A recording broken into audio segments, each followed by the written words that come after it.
Good evening, everyone. On behalf of the Urban League of Louisiana, I'd like to welcome you to the second debate in our By the People debate series. Tonight, we turn our attention to one of the most important races in our city, the contest for City Council Member at Large, Division 2. Our mission through this series is clear: to elevate the issues impacting all New Orleanians, regardless of party lines and political labels. These are the challenges that touch every neighborhood and every family, from economic opportunity and affordability to government accountability and transparency, to safe streets, strong schools, and citywide investments. And while these challenges are shared across our city, we know they are often felt most deeply in our many communities of color.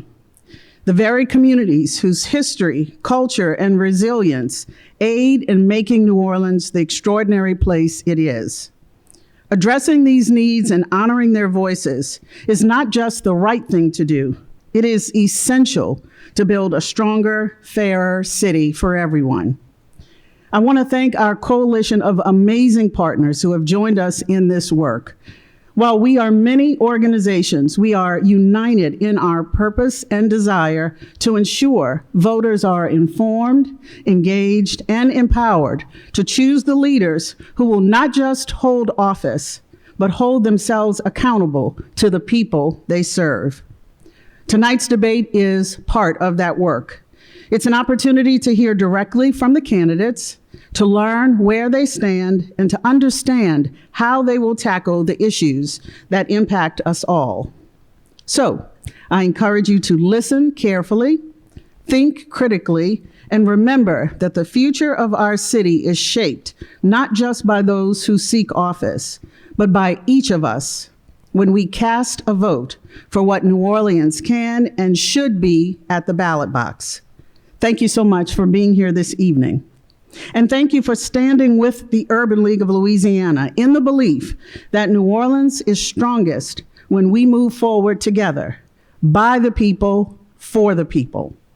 I now have the great pleasure of introducing our debate co-chairs, Crystal Howard Henry from the New Orleans chapter of the Links Incorporated, and Dr. Cheryl Kennedy Heidel of the Pontchartrain chapter of the Links Incorporated. Please welcome them.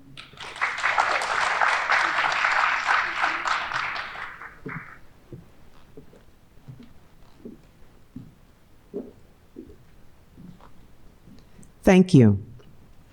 I'm honored to introduce our first moderator, Camille Whitworth. Ms. Whitworth is a 27-year veteran journalist, award-winning broadcaster, entrepreneur, and media consultant. She is the creator and CEO of Media by Design, a media company specializing in public speaking, media consulting, commercial production, and coaching.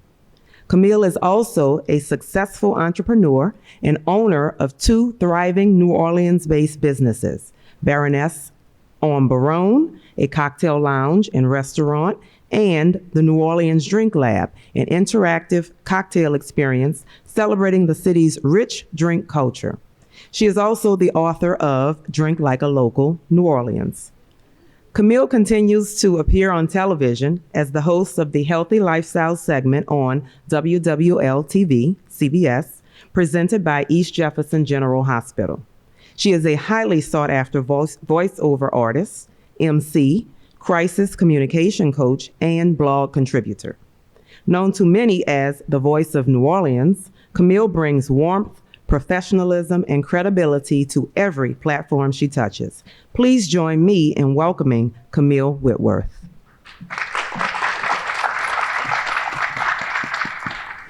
Thank you, Crystal. Good evening, everyone. I'm honored to serve as a co-chair for tonight's debate.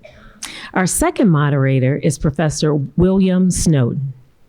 Mr. Snowden is the director of the Juror Project, and a professor at Loyola University, New Orleans College of Law. His work is grounded in a simple truth: exclusion is not accidental. As a former public defender in New Orleans, he represented people forced to stand trial in courtrooms designed to convict them. He later served as executive director of the Vera Institute of Justice in Louisiana, where he advanced efforts to eliminate money bail, reduce jail populations, and shift power towards communities. Through public education, legal scholarship, and grassroots organizing, Will challenges the myths of fairness that surround the jury system. He exposes how civic participation has been weaponized to protect institutions rather than people. His work does not ask for faith in the system. It calls for clear vision, informed resistance, and collective presence in the places where decisions are made about our lives. Professor Snowden is serving as a moderator in his own personal capacity. Please join me in welcoming Professor Will Snowden.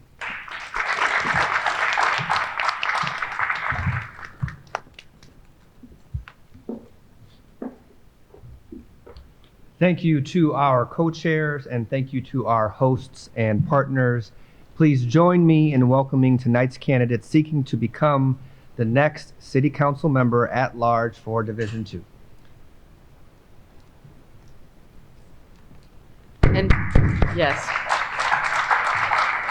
we want to thank our candidates. We want to thank you for being with us this evening. Thank all of you for being with us tonight and for this very important conversation we're going to have. I'll call it conversation. Before we begin, there are some rules of the debate we want to go over. Number one, each candidate will have 60 seconds to respond to questions, 30 seconds for rebuttals, and 15 seconds for clarification at the moderator's discretion.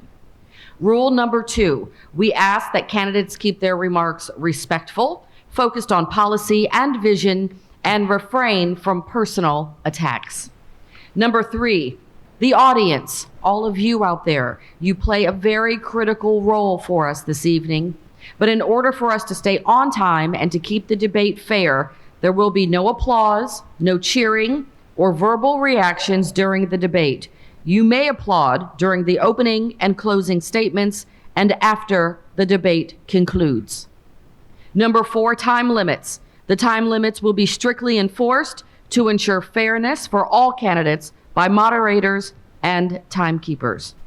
With that, ladies, gentlemen, and candidates, let's begin. We will begin with opening statements. Each candidate will have 2 minutes to introduce themselves and share their vision for New Orleans. We will go in ascending alphabetical order, which will begin with Mr. Cutno, then Mr. Manning, and then Mr. Morrell. Mr. Cutno, you have 2 minutes. Good evening.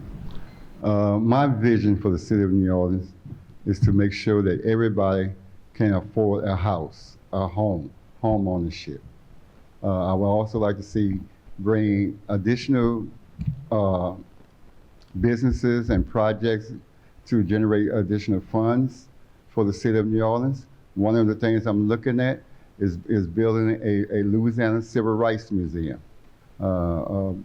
bringing in additional dollars by reopening the municipal auditorium. That project alone could generate $500 million a year in new taxes. And that's what it's all about, bringing in new taxes so that we could cut the property taxes, freezing property taxes so that homeowners could have some type of relief from to pay their home insurance, cutting taxes so residents and businesses can have some type of breathing room. Give every business a tax credit to help them to stay open, keep their doors open. These are the ideas that I would like to see, and these are the ideas I intend to implement. On top of that, I would like to also bring in programs for young people. And instead of doing midnight basketball, let's do vocational training.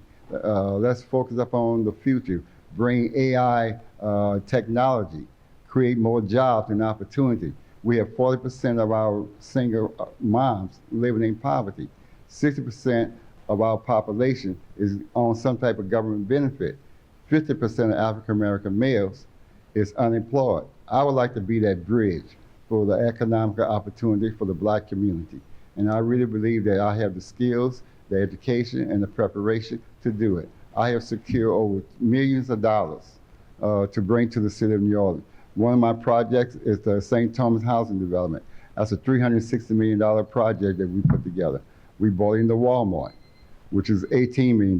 That development alone is $1 billion economic impact in the city of New Orleans and $500 million in new taxes. Thank you, Mr. Cutno. Mr. Manning, your 2-minute opening will start now. Thank you. Good evening, everyone. My name is Pastor Gregory Manning. I'm the pastor of Broadmoor Community Church. I'm a community activist. I'm an organizer. I'm a civil rights leader. One of the things that I am so most proudest of is that I am a community lighthouse keeper. What does that mean? It means that in 2023, or 2021 after Hurricane Ida, we implemented a program to put solar panels and batteries on churches and other organizations so that in the event of a power outage, which we know we have often in the city of New Orleans, we're able to get power up and just start moving and start doing the work that we're called to do, to namely just keep people alive by keeping them cool, giving them a place to charge their phones, giving them a place to cool medicine, just giving them a place that will keep them safe till after the storm passes. That's what I want to just center on, making life easier for everyone in the city of New Orleans. Look, it is a known fact that between 2020 and 2023, we lost 20,000 people out of the city of New Orleans. That's our friends, our neighbors, our family members, and mainly it's the people that built this city, the people that make this wonderful city that we all love what it is. And there's a reason for that. As I've talked to people all over the city of New Orleans, people have said, New Orleans is just too dang expensive. Utilities are too high. It costs too much for housing, for rent, and for mortgage. And our streets are falling apart on us. And so it's unaffordable even to drive your car down the street.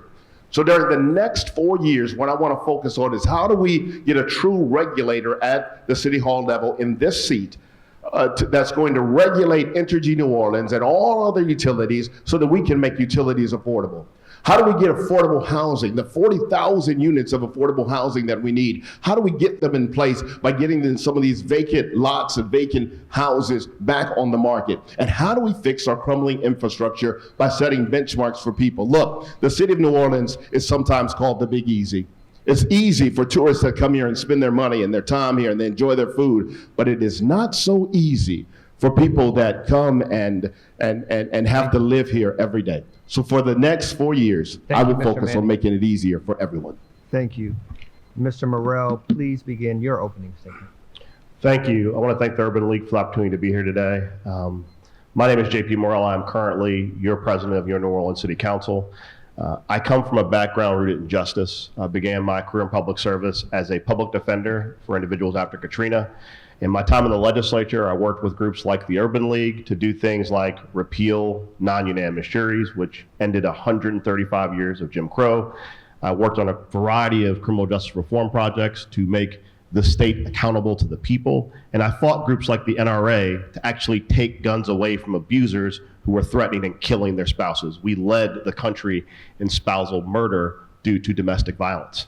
As your council member at large, I have fought for accountability. I've fought for a city hall that's responsive to the community.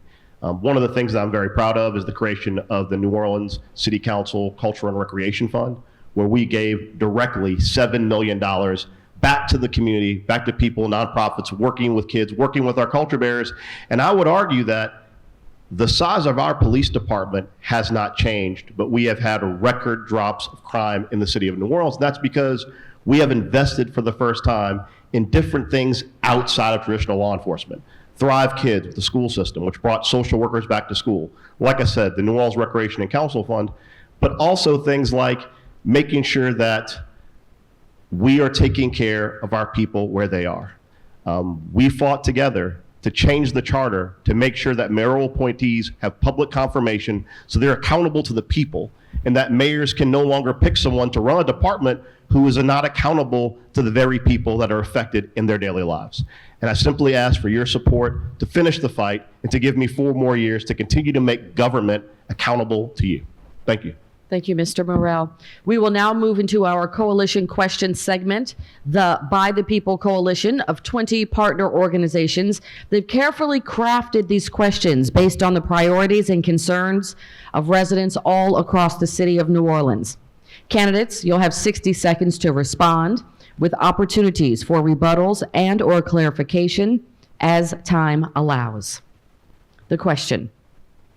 Many New Orleanians feel disengaged or disillusioned by local government, particularly Black residents and other communities of color. What innovative strategies will you implement to increase civic engagement and ensure historically excluded groups have a real voice at City Hall? Why don't we go backwards, Mr. Morrell? Thank you. I think one of the strategies that worked in the past that we have moved away from was really an empowered Office of Neighborhood Engagement. There used to be, during the previous mayor, an opportunity where every district council office would meet in communities to engage them where they're at. I believe that as your council president at large, with the new mayor working together, we need to return to having community office hours in the communities that are affected, because getting to City Hall is simply extremely difficult. I think further, we have to have departments that are accountable to the people who are affected. The fact right now, I can tell you, whether you are a small business or large business owner, if you are a hustling entrepreneur, the fact that it takes months to get a permit is devastating. If you're trying to open a small restaurant, I've met with many restaurateurs and bar owners, if you hire staff and expect an opening on a certain date, and that date goes by 2, 3, 4 months, not because you have everything in order, but the city has not everything in order, that is on us, not on you. Thank you. Mr. Cutno? At age 27, I was appointed to the governor's office, to the Intergovernmental Relations Department. As one of the first Blacks, I learned that opportunity is the way to get people engaged. One of the things I have also done was secure $20 million to build a Mahalia Jackson school. And when we was building that school, we employed the community, the people, the young guys, to work with us. We have to give the people opportunities, jobs, and they have to believe in you. And if they believe that you're gonna help them, and you're gonna be there for them, they will be more engaged. We had one young man, never had a job because of his criminal background. We give him the job. He was the best worker we had. We built a park. He took care of that park every day, 7 days a week. He only got paid for 5, but 7 days a week he was out there. We have to give the people the opportunity. And I know I was given the opportunity when I was in college.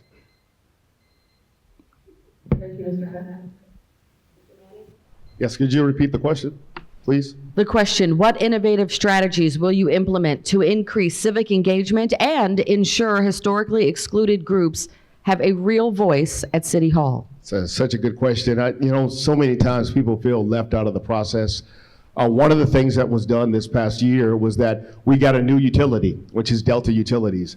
I was able to visit a senior center yesterday. I spoke with an 80-year-old woman who was in distress, absolute distress, because she said, "Pastor, where do I pay my bill? The only place I know where to pay my Delta bill now is the Quickie Mart." And she said, "I don't want to go to the Quickie Mart. I don't feel safe going there." That decision was rushed through the city council within 2 weeks before Christmas, and people were not included in the process. That 80-year-old woman should have been given ample time before a decision of that magnitude went through. She should have been included in such a way that if she wanted to come down to City Hall to voice her opinion on it, that she should have been given free parking. Anybody that comes down to City Hall to talk, to take off time from work, should have a ticket that's validated that says you came down here to do business and to participate in the democratic process. We're not going to charge you to park. Those are things that we can do for people to include them. Thank you, Mr. Manning. We're going to stick with you for this next question. We'll go Mr. Manning, Mr. Morrell, and then Mr. Cutno.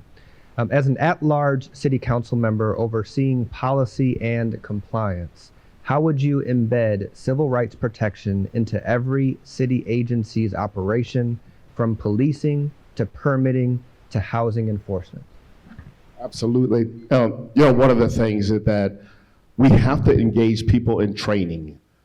We cannot just assume that they come from a background where they are educated and have values that are the same that we all share. As a pastor, my guardrails of my life are to love the Lord my God with all my heart, all my strength, and all my soul, and to love my neighbor as myself. And that's what I believe many of us do. But a lot of people don't have those same values. So training, and making sure that you don't just do that on a one-time basis, but constant retraining and going through that process again. And making sure those policies are absolutely written down and enforced on a consistent, regular basis, and just checking in with people, and then giving people an opportunity to be able to lodge complaints or commendations, if you will, without the fear of any sort of retaliation, to know that things are going to happen, and we want you to be safe and secure and being able to tell someone that you feel harmed. Thank you, Mr. Manning. Mr. Morrell. Thank you. Recently, many of you are aware of the challenges we had where NOPD tried to basically price the second lines out of existence. And the council immediately responded with two things. The first thing we did was we revived from 2007 James Carter as a council member with a settlement with the federal government regarding the Mardi Gras Indians. There was supposed to be a council for second lines of Mardi Gras Indians that was never appointed. We passed legislation to immediately appoint that group, and further, we ended the NOPD's attempt to do that and mandated they had to work with the groups that's most affected by second line policy with the representative second lines of Mardi Gras Indians. Further, as a state senator, I worked diligently with the Office of Independent Police Monitor to expand their subpoena powers, because the group that actually works most with the community and engages them to get them involved in the policing of the police is that office. And until I filed that legislation, their hands were tied on how they could pursue complaints of officer misconduct. Thank you, Mr. Morrell. Mr. Cutno. Well, first, I would believe that you should set an example. If I'm going to be the councilman at large, I should lead the people in the way that this should go. Right now, we all know that our democracy and our black community is under attack. We all know that they're trying to take away all the rights that our grandfathers and ancestors died for. I will make sure that those rights remain the rights for the black community, the right for the women's community, the right for the LGBT community, because we have to guarantee the rights and the safety and the protection of the people in this city. And if there are public policy we need to implement, we will. And we will not change the Home Rule Charter to implement these public policies. We will come together as a people, as a group, and sit down and put together the ideas and different perspectives from different communities of what we should do. But we must protect the rights of the people and enforce the civil rights that our ancestors established for us. Thank you, Mr. Cutno. We're going to stick with you to start this next question. We'll go Mr. Cutno, Mr. Manning, and then Mr. Morrell.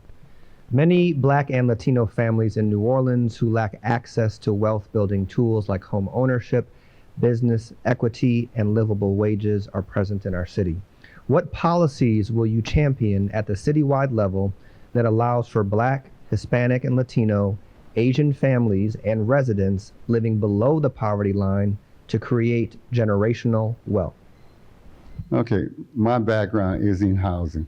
I was the executive director of the Central Parish Housing Authority, deputy director of the Baton Rouge Housing Authority, community development project manager for the New Orleans Housing Authority. I have a plan. My plan is to take the 40,000, 50,000 blighted property, put it back in commerce, rehab it, and set it aside for home ownership for first-time homeowners.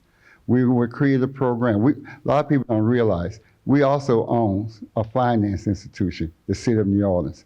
We could finance these loans. People, if you're on Section 8, you could be a homeowner. If you have low income, you could be a homeowner. Because we're going to craft these loans to your ability to pay. And the rule is 30%. I would like to make the capital available. My goal is to put $65,000 up for down payment, free grant money, $5,000 closing costs, free grant money, so that everybody can become a homeowner. Thank you, Mr. Cutno. Mr. Manning. I believe it started with the basics. In order to build generational wealth, you got to keep more money in every resident's pockets, and that begins with utility bills. So often in the city of New Orleans, people use 23% of their income on their utilities. This goes with Entergy New Orleans. What we need to do first and foremost is get a true regulator in that city council position who's going to hold Entergy New Orleans accountable and not be in the pockets of that utility.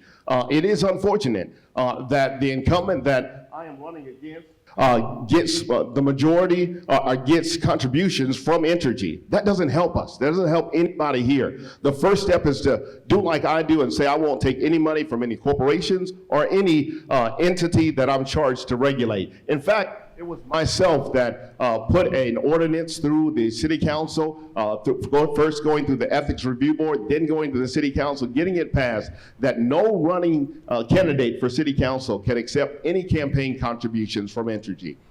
That's a good law to have, but it doesn't work if you have the CEO of Entergy at your campaign fundraising meet and greet. So we got to stop all that. Thank you, Mr. Manning. Thank Thank you. Mr. Morrell, same question. Can I please ask for a rebuttal considering the reference to repeat? Yes, we will give you a 30-second rebuttal. First off, and half-truths are dangerous. The last time I received a donation from Entergy, Louisiana, which is not regulated by the New Orleans City Council, was a decade ago, and a half a decade before I ran for New Orleans City Council. Further, though Mr. Manning touts the fact that he passed an ethics opinion regarding council candidates, he omits the fact that the council itself in 2007, 5 years before Mr. Manning was registered to vote in the city of New Orleans, under Shelley Medora, my mother, and Cynthia Willett Lewis, they banned council members from taking donations. Thank you, Mr. Morrell. The question for you, since you've been able to provide your rebuttal, is what policies will you champion at the citywide level that allows for Black, Hispanic, Latino, Asian families and residents living below the poverty line to create generational wealth? Well, I think the first thing we did already was the creation of municipal ID. In order for people to feel part of a community, they need to really feel like they are a member of the city of New Orleans. The city council, working with the mayor of the city of New Orleans, created a municipal ID which is available to everyone regardless of their immigration status, their ability to afford a driver's license. These IDs are free, and it makes them inclusive to our community. Further, the city council passed our first housing trust fund, which I co-authored with Councilmember Leslie Harris, and that is creating the ability finally to do real investment and housing opportunities. And last and most least, like I said, investing in those groups through the New Orleans Recreational and Culture Fund to allow the nonprofits like Propeller and the like that are providing opportunities for those individuals that they're actually getting support from city government, especially as President Trump cuts funding to organizations like that that are helping people learn skills to build generational wealth. All right, thank you so much. The next question. Air properties, the issues and rising insurance premiums are threatening families' ability to keep property and pass it down. How would you address these systemic barriers and ensure the city provides meaningful resources to protect generational assets? Mr. Manning. Yeah, that's very important for people to maintain those homes, to keep those homes that they have inherited from their families. One of the things that I did was establish and found the Louisiana Just Recovery Network. That is a program that we put in place shortly after Ida to make sure that after a storm came through and homes were threatened and those homes were threatened to be bulldozed and taken away from people, we said the first priority is to make sure that we get into those homes, gut and muck those homes, get tarps on those homes, and then get fortified roofs on those homes. Programs like that are absolutely essential. How do we look at communities and say, these communities of these homeowners here absolutely need to be prioritized? If they leave our communities, if they're destroyed, if these neighborhoods are destroyed, then New Orleans will not be the same. So we need to give more funding to programs like this. The one that I started, again, the Louisiana Just Recovery Network. I'm so proud that we've been able to keep people in their homes for many years since Hurricane Ida. Mr. Morrell. Thank you. When I was in the legislature in 2007, after Hurricane Katrina, property insurance was extremely too high. And we're seeing that resurgence once again. And many people, as they are dropped, are forced into the Citizens Insurance Program. The Citizens Plan is built to be an insurer of last resort, and as such, it is required by law to be 15% higher than anyone who would write in that area. And it is a source of tremendous pain to people who are being forced into it. In 2007, I actually passed legislation to suspend that rate and to make Citizens market rate. I would work with the legislature to revive that legislation so that people are not punished because their insurance company dropped them. Further, I think it's extremely important for us to deal with assessments. I passed a constitutional amendment in the legislature that should have led to the phase-in over 4 years of assessments as they rise. I have been fighting with the finance office, the city of New Orleans, to allow for this because they refuse to create the forms to allow people who adjust to assessment increases. Assessment increases, insurance, those are the things driving people out of the city and property ownership. Mr. Cutno. Well, the first thing I would like to do is freeze property taxes. That would allow the citizens to pay the insurance. The second thing I would have to do is fly to Washington and secure the Community Development Block Grant Funds. We have lost $10 million because of the actions of the City Council. These grant funds can help you weatherize your program, can help, your home, can help the elderly people, renters, homeowners, landlords, not renters, landlords. They can help them to rehab these homes. And these are also the funds that we need to create home ownership. So we have lost $10 million. And I would fly to Washington to secure those funds to help the homeowners. And as far as being able to pay the insurance, we need to come up with some type of way to help everybody pay these insurance, especially if you are not eligible or don't have the income. And people that are on fixed income need help more than anybody. Okay, thank you very much. We'll move on to the next question. The next question is, the council plays a central role in shaping the city's budget. What's one area where you would cut spending and one area where you would increase it significantly? Mr. Moreau. Thank you. Well, I want to begin by saying thanks to the voters of the city of New Orleans and a charter amendment that was passed. The budget used to go to the city council a mere 30 days before we were required to pass it. Through the work of myself and Councilmember Joe DeRusso, we have extended that period to 90 days to increase public input in our budget process because we should be accountable to the people in determining where we spend money and what our priorities should be. Honestly, where I would look at cutting money would be looking across the board, particularly in Department of Finance. It gets $45 million. And what we're seeing is we're not getting the revenue collection that we should get from the Department of Finance, nor are we seeing returns. We have been fighting with them for over 1.5 years to make them give schools what they're due, and they spend more time targeting our individuals out there trying to hustle to get extra penny out of them and not providing service to the people that need it. As far as increasing funding, safety and permits. Safety and permits needs to be rebuilt from the ground up because it has been a constant source of pain for people trying to make ends meet in the city of New Orleans. Thank you. Mr. Cutno? I would cut the contracts from all of these consultants that we're employing, all of these private corporations that is operating and providing services to the city of New Orleans, and bring everything in-house and put the money inside the operation of the city. I grew up where our public service bus was operated by the city of New Orleans, not no RTA, a private corporation. Our sewage and water board was operated by a private corporation. I would bring that in-house and put the money in-house.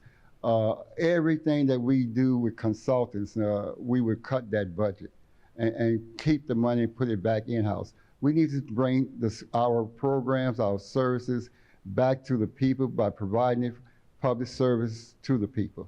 We no longer, we cater to private corporation now, and the money is leaving our city to other states and other countries. Let's bring everything back in, and that's where I would like to see all the money at, in our public service projects, our public service government, creating jobs for the people that live in the city of New Orleans. Mr. Manning? One of the things that I think we don't often realize is a lot of our institutes get a lot of money in our budget, such as our Audubon Institute. Those things, those entities like that could have a little cutback for a few seasons, a few terms, And then we could give more money to our Department of Public Works. We need to staff up, frankly. Most people may not know that we have less Department of Works workers in the city of New Orleans than the city of Gretna. We need more electricians. We need more plumbers. Young people can be trained to do these jobs. I found out recently if we spent $37 million, I think, we could increase the wage of our Department of Public Works workers by $15,000. Just $37 million into our budget would increase their salary by $15,000. This would allow people to live in a city that's more affordable for them. They'd be able to pay their utilities. They'd be able to pay their rent. They'd be able to pay for their cars driving down broken streets. We just got to get more money into people's pockets and retain them in the city of New Orleans. The next question we have, how would you strengthen ethics and transparency rules for the council itself? Mr. Cutno. The first thing, I believe we should have a disclosure, identifying our relationship with each and every council member. We should be able to count upon our council member to be transparent, to be honest with us, and let the people know what is really going on behind closed doors. We should not have these backdoor deals. We should always be accountable to the people. We must remember that we work for the people. We work for the people. And the people is in charge of what we do. And we must not forget that we are servants to the people. So all these backdoor deals and cutting opportunities and having opportunity for our friends and our family members, we need to stop that, because that is wasting a whole lot of government money and a whole lot of time. But we need to be open about our relationship, our family connection that is going on in city government. Mr. Manning. I really feel that the way we've been doing things in the city of New Orleans just isn't working for us. And by that, I mean the fact that there are major corporations that are calling the shots.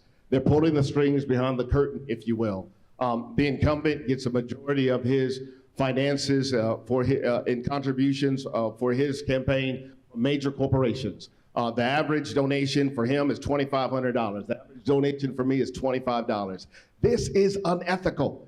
I believe that, and I know that the first thing that we need to do is to say, we're going to cut that out. That should not be the case. No more money from large corporations. That's why I have made it my commitment that I will not take any money from corporations. I am happy with the 253 donors on my campaign list right now that are people like you and me, that are just trying to stay in the city of New Orleans, not becoming that part of that 20,000 people that have moved out. So let's make a full disclosure and say that we will not allow corporations to feed into our campaign contributions for candidates that want to run for office. Mr. Morrell, I'm going to give you 30 seconds for a rebuttal, and then we'll go into the time for the question. Well, I've heard all the sneak disses. I think that from my perspective, everybody who runs for office seeks donations. What I can say as a council member is my record speaks for itself.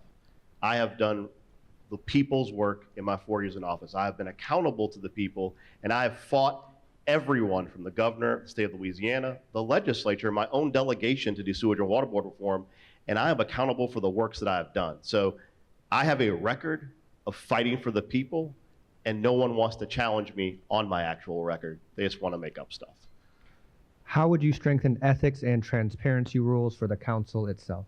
Well, I think that you have to expand beyond just the utilities as far as prohibited sources. As a council member and as a candidate, for example, I have never received a single donation from a trash contractor. I believe that when the council was given the authority to have the ability to disapprove trash contracts after the horrific efforts that were made by the Cantrell administration to completely mess over Mr. Woods and Mr. Richard, the council needed a say in making sure that our black businesses are protected. Part of having that ability to weigh in on things like trash contracts means you have to be above board. So I think as a city council, in any area in which we do regulation, there should be more prohibitions, and we should start with trash contracts because those are the most lucrative contracts that the city gives out. They are given out on multi-year basis, and the people of New Orleans need to know that the council members who are weighing in on that have not and will not accept contributions from trash contractors like myself. In 2024, the Sea Change Collective and Urban League of Louisiana released a good jobs report defining a good job as full-time work with a livable wage, benefits, and saving potential for home ownership.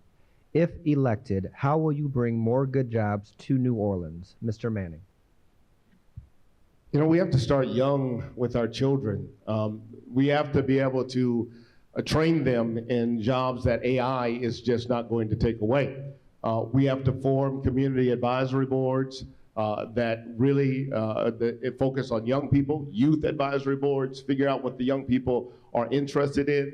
Part of the thing that I want to implement is not only looking at NORD as recreation, but to also look at NORD as an opportunity to put in enrichment activities as well too. And so in doing that, we teach children to do vocational skills as well too. And so we invest in our children on how to do those skill sets and training work that they ordinarily would not get. And we enlist our union tradesmen to be able to establish apprenticeships and invest in apprenticeships for our children. How do we teach them how to weld? How do we teach them how to be electricians and plumbers? And then put them to work in our city government as well too, get them trained by unions. Mr. Morrell. Well, I begin by fixing the living wage ordinance. When the living wage order was passed, it set a flat $15 for the city of New Orleans and for contractors to do work. The problem, and I identified it at that time in the Senate, was that they did not build in CPI, the Consumer Price Index for inflation. So that $15 that was passed before I came into office has fallen far behind what is livable in the city of New Orleans. So I would fix living wage. The other thing is the responsible bidding law, the ordinance that's currently on the books, has not been followed by the administration.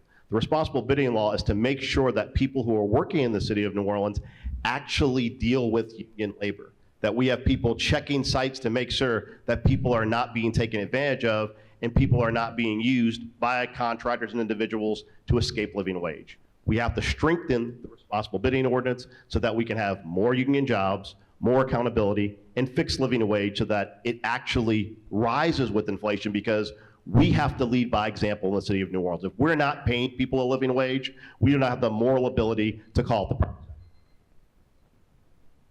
Mr. Cutno. As I told you earlier, I secured $360 million to build the housing development. We made sure that everybody in the community was eligible for jobs. We took the residents, we put them in vocation training programs to make sure that they was eligible to do the job. I helped secure $20 million for the Mahalia Jackson School under the leadership of the late Phyllis Landry. We made sure that the people in the community got those construction jobs. We made sure that the people was able and to work those jobs. I'll tell you about the young man who we hired to do the park. I secured $15,000 to create the park. We named after Nicole Cotman. We have to make sure that these jobs are going to the local people in the community. And not, I'm tired of seeing Texas license plates at all of these construction jobs. Everywhere you go is Texas license plate. We want our local people to have these jobs. And as council member, as the president, I will implement policies to make sure that local people get the jobs. Thank you. We are going to take a quick break. I'm going to ask the candidates to exit the stage for a brief 5 minutes, and we'll be back in 5 minutes. Thank you, everybody. Okay, candidates, welcome back to the stage. We will continue with our next question. The next question revolves around access to capital, contracts, and city resources, which remain inequitable for Black, Latino, and women-owned businesses. The question: what specific measures would you put in place to level the playing field for entrepreneurs of color and for women? Mr. Cutno. Well, as you know, I've been around. I'm the old school guy. So I have been the person fighting for opportunities for African Americans so that these young people today can enjoy these privileges. I would make sure, since the city of New Orleans is 60% black.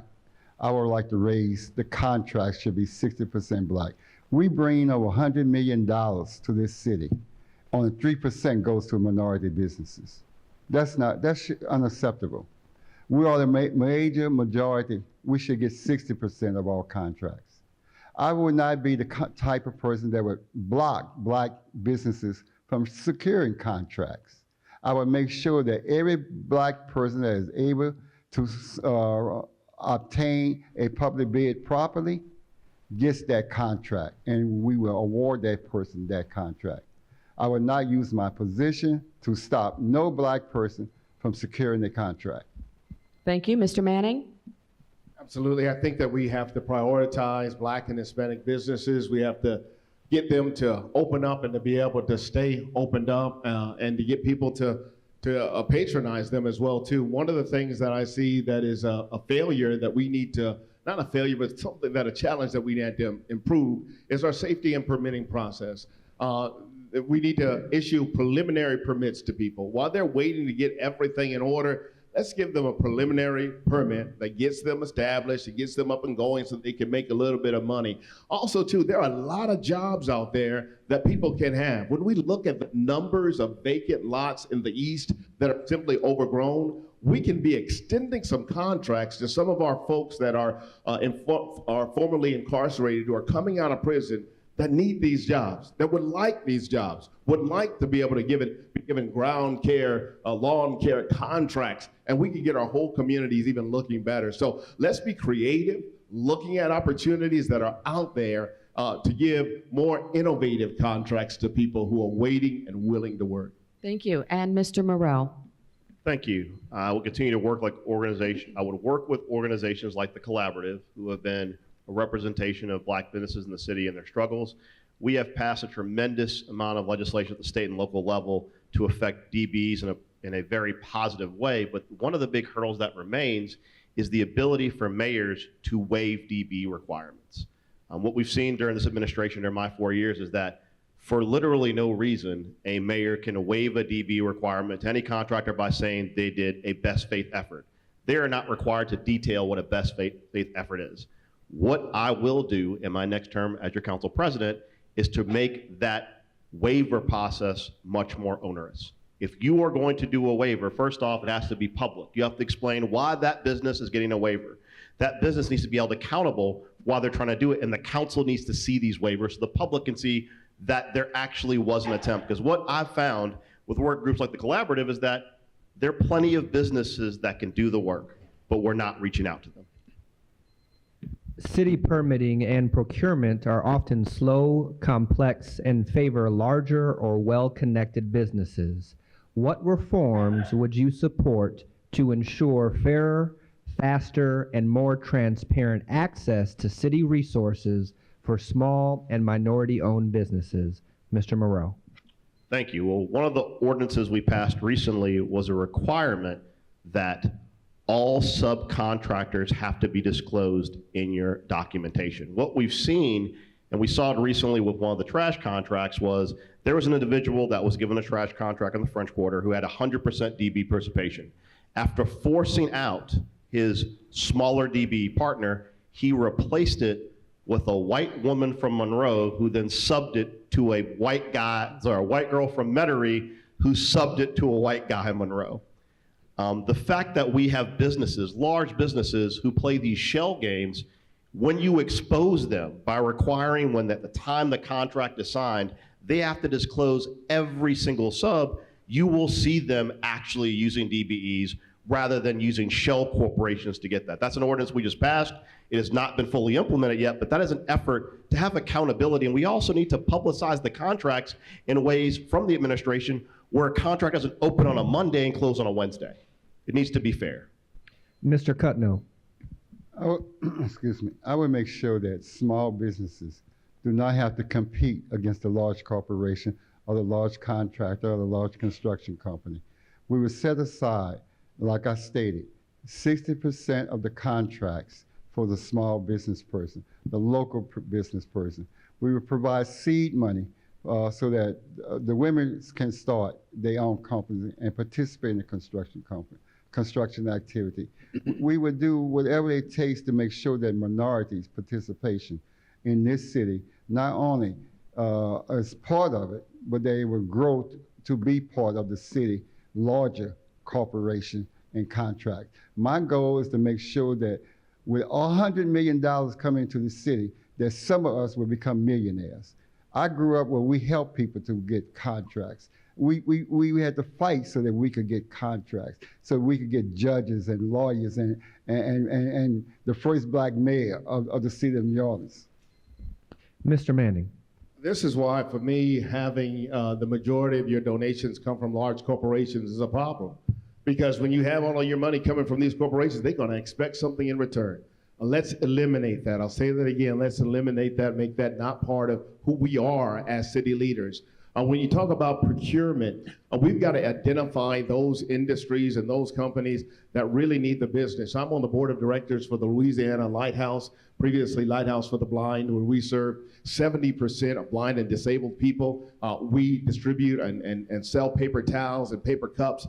Those are industries that need our help, need us to invest in them. One of the problems is our procurement department in the city of New Orleans is just having so many issues. I met with somebody who works in procurement last night at a meeting, and he said, Pastor, the problem is we just don't have any policies that have been written down. We transition people in and out, and nobody knows what's going on. I said, well, how about a full audit of the whole department and figure out how to get real policies in place, figure out how to keep people in the city who want to live here and know those policies, and then pass them on to people. Ms. Whitworth and I are going to start asking the candidates some specific questions. We'll still use the format of having everybody respond to some questions, but we're going to start incorporating some specific questions. And this one will begin for Mr. Cutno.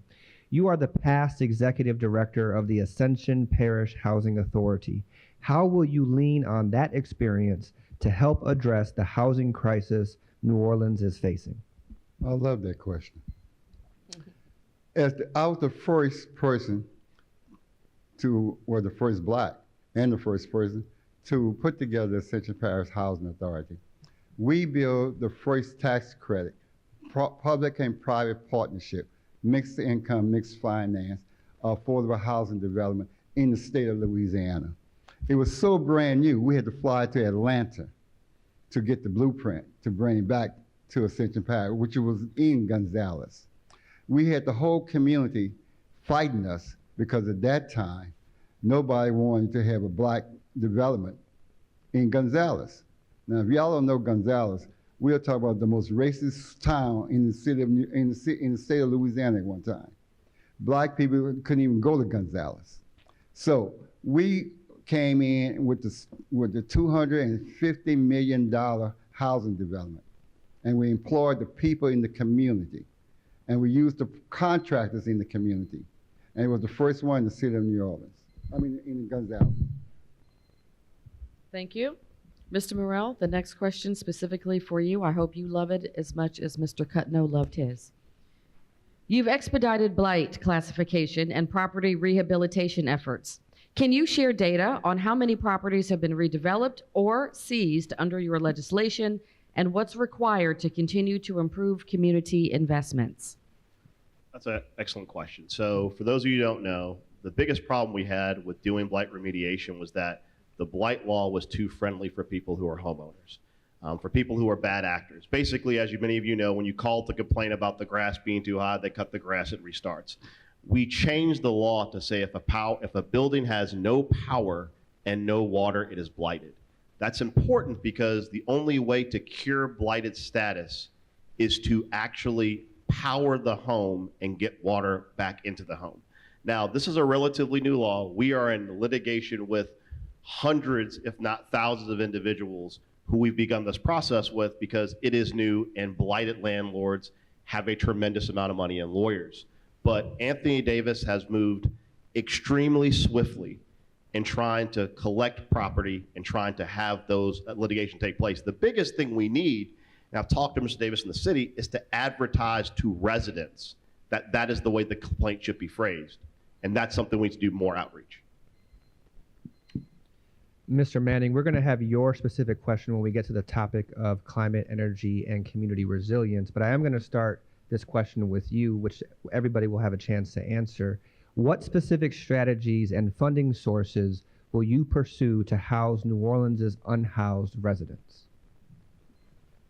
You know, this is a very good question because we need to get people off the street and get them housed. One of the things that we need to do is look at all of the lands. I took a 4.5-hour tour around the city of New Orleans just to refresh myself before I jumped in this race. What I saw all around were these lands, plots of lands that were gated, owned by Hano, that are owned by the school board, that are owned by the city, that need to be returned to us so that we can develop housing on these lands. And so I think it's incumbent upon us to say, give us these lands back. One of the things that I want to do is look at the Housing Trust Fund and to say, is it possible? We know the city tried to, or the school board tried to auction off a bunch of schools. Well, they couldn't auction off some of them. So let's get some of those schools, maybe purchase them from the Housing Trust to purchase them, and then let's turn them into places like the TEP Center. That is a great model. Let's house people there in affordable housing where, again, they can be able to stay in the city of New Orleans and not become part of that 20,000 that had to move out. Mr. Morrell.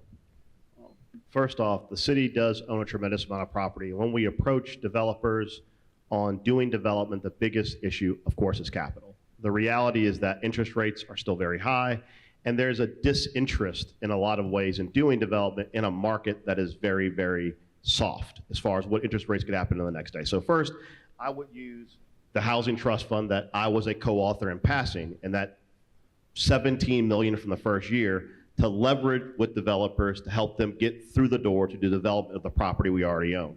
Further, I would do the same packages we do through the Mayor's Department of Economic Development, pilots, and the like, to make those accessible, to get those developers in the door. The reality is that we as a city have not done enough to prioritize affordable housing, and it is incumbent upon us to fill the gap, because we know at the federal level, we're going to see less and less funding, more and more uncertainty, and it's incumbent upon us to fill that gap using the resources we have. Mr. Cutno. The reality is the city has not done enough to take care of the homeless and the people in this community. Now, if we have not done enough, what make you think we're going to do it once we get reelected? It is up to us. It is up to us to make the right decision, to select the right person. My background has been in housing. We're going to look at the New Orleans Redevelopment Authority. I told you earlier, we have lost $10 million in community development block grant funds. We're going to have to go to Washington and get that money back, so we can address the homelessness. These agencies, we're going to have to look at what they are doing with $4 and $5 and $8 million. And we still have homeless people in our community. We must address those issues. And as your council person, and I would not stand here and tell you I didn't do it the first 4 years. Can I rebut? 30 seconds. Thank you. So, and I hate to do civics, but as a council member, our role is limited to allocate funding, but we are not in control of how that funding is spent. We as a council, and you've seen it day in, day out, have fought with the mayor constantly to allocate resources where they are needed. We have fought to have more accountability on how money is spent. I'll give you a great example. At Six Flags, when the property was torn down, the scrap metal, the cost of it was owned by NOLA. The mayor chose to give the money to the developer rather than in order to collect that money to use towards things like affordable housing. We'll move to the next question. And Mr. Morrell, you touched on this, so why don't we start with you? Will you respect and uphold the will of the voters by protecting and prioritizing the Housing Trust Fund as a permanent part of the city's affordable housing strategy and secure sustainable revenue for it? Absolutely. It was the reason why that as a council, we decided to do it as a charter amendment and not as an ordinance. What was originally, when it was proposed by Councilmember Harris, the administration would have preferred we do it as as a voluntary ordinance where money would go in. As a charter amendment, we have created a revenue stream because we dedicate a portion of our budget to filling that fund. In addition, I will work with my colleagues to get additional revenue streams, like things such as the Wisner Fund, which we secured in recent legislation, where we fought the mayor and fought the heirs and won to secure a $10 million revenue stream for our culture bearers, for our kids, and for housing. Mr. Cutno? Well, yes. We the people, as tonight's program is all about, the voice of the people is the voice of government, and we must honor that decision. We work for the people. We do not work for corporations. We do not work for politicians. We do not work for family members. We work for the people. It's just that simple. So yes, we must protect the monies, the funds, the grants, and bring back all the housing that we can, create jobs for the local people.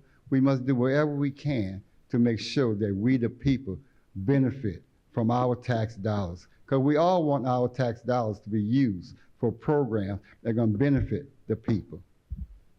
Mr. Manning?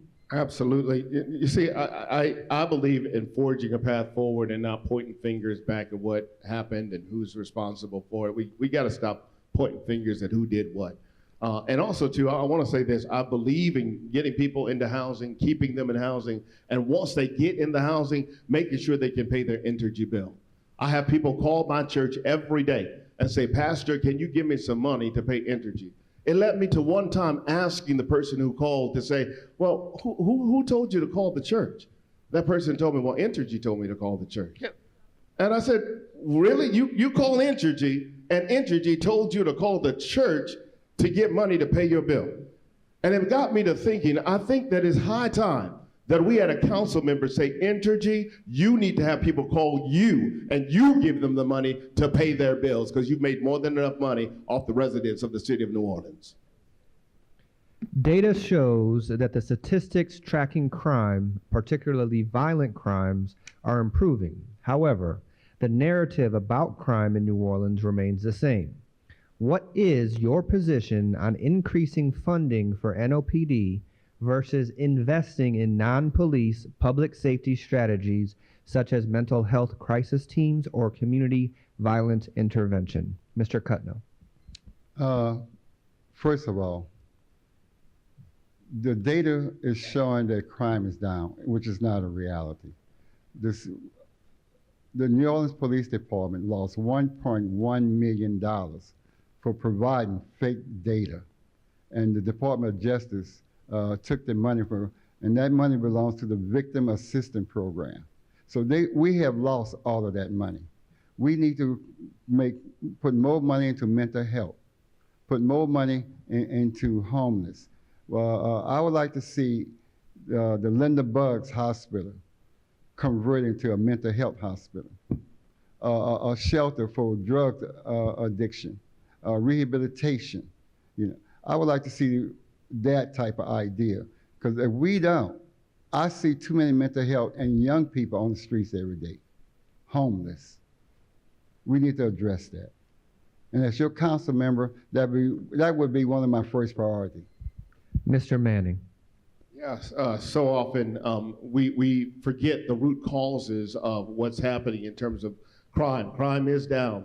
But we also have to remember that we did come out of a pandemic, that we really didn't address the traumatic impacts that's had on people who still can't pay their bills because they got underwater, because they couldn't pay their utility bill, because Entergy gave a moratorium but didn't erase that debt. I want to erase that debt that people incurred because they didn't have to pay that bill. But secondly, also too, in my church, we headquartered a village, NOLA. And with the Ubuntu Village NOLA, they have conflict resolutionists and they have violence interruptionists. There are folks in this room that could do that job. We need to learn to trust people again, respect people in such a way that we bring unity to the city of New Orleans, listen to people respectfully, not act as city council members like we know everything, but to say, you can help, come on board, and let's come up with a solution that we don't have to call on the police all the time. We can do it ourselves. And that's through conflict resolution. Everybody trained, and that's through training people to be violence interrupters. Mr. Morrell. Thank you. It's a great question. As I said previously, the size of the NOPD has not grown, but crime has gone down. And as I said previously, that is because we have diversified how we spend money. We fund Ubuntu Village and their relationship with the DA's office and the public defenders to intervene and to have alternate court. We fund the mobile health crisis unit. We have done the things, for example, the New Orleans Recreation and Culture Fund. We fund groups like Wake that provide death care for families that are dealing with someone that dies and helping with mental health. We funded Thrive Kids, which brought social workers back to schools. When you provide resources to kids, they don't jiggle car handles. So the statistics are absolutely correct. NOPD, we're never going to get back to this magical 1,200 number by a combination of there aren't enough people that want to be cops, and that is not the solution. It is providing diversified resources, and my record in my time on the council stands by that. We fund the alternatives, and that is why we lead the nation in dropping crime. Mr. Morrell, we will stay with you and springboard off of your answer because it leads into the next question. Public safety is a top concern for residents across the city. How would you invest in violence prevention programs that address the root causes of crime, such as poverty, trauma, and lack of opportunity, instead of relying solely on traditional policing? Well, I think you have to start from the real basic position that when the NOPD shows up to the scene, the crime has already occurred. And you don't solve crime. You solve crime with NOPD, you don't prevent crime with NOPD. So it is all about resourcing people where they are. It's about providing funding to the nonprofit programs that exist and not creating government-funded ones that do a bad facsimile. For example, when we had violence interruption inside of government under the Landrieu administration, it went away under the Cantrell administration and no one could figure out why. And that was because different mayors do different things. By having Ubuntu Village lead that effort, you put it outside of government. You let it exist separately and you fund it so that it exists no matter which council and which mayor is there. So funding our nonprofits that are on the ground, in the community, that provide those resources, that is the path forward. That is the alternative to simply chasing police numbers that will never happen. Mr. Manning. One of the great things that I was able to do in partnership with Ubuntu Village was establish a program called the Black Achievers Program in partnership with the YMCA of New Orleans that I sit on the board of directors with. And it was such a great divergent program that we were able to take high school students from Etnacar High School on trips to visit colleges, as well as to Memphis, Tennessee, to visit the Civil Rights Museum. I think, know for a fact, having mentorship programs like that make it possible for our young people to see the possibilities, to see the world differently, to know that people love and care for them and want the best for them. It's one thing to hand out money. It's one thing to sign the checks. It's one thing to allocate that in the budget, but it's another thing to be boots on the ground with the people, walking with them, talking with them, getting on the bus with the children, to take a 9-hour trip to Memphis with them, staying overnight in a hotel, talking with them, and then giving them a certificate at the end to say you are a Black achiever and you will be successful the rest of your life with this springboard. Thank you, Mr. Manning. Mr. Cutno. For some reason, people refuse to recognize that crime is not down. Ask that young mom whose kids got killed a couple of weeks ago, whose car was jacked. I told you, $1.1 million has been removed from the police department because they provided false data. Poverty is a man-made issue. We must address it. And the only way to address it is by putting money into jobs and opportunities, increasing wages, providing the resources that is needed. You know, when you vote for me, you're voting to cash a check, because I would make sure that the money that we need to erase poverty in this city and provide jobs for the people, it will be provided. People that are incarcerated, it's hard for them to get a job because they background check. Why don't we make them the police department? Hire them. Single moms, hire them. Thank you, Mr. Cutno. We will now go to the specific question for Mr. Manning. Your church was one of the first congregations to launch the Community Lighthouse Program for solar resilience. You touched on this earlier. How would you implement that program citywide, and what role should the City Council play in accelerating New Orleans' transition to clean, community-controlled energy?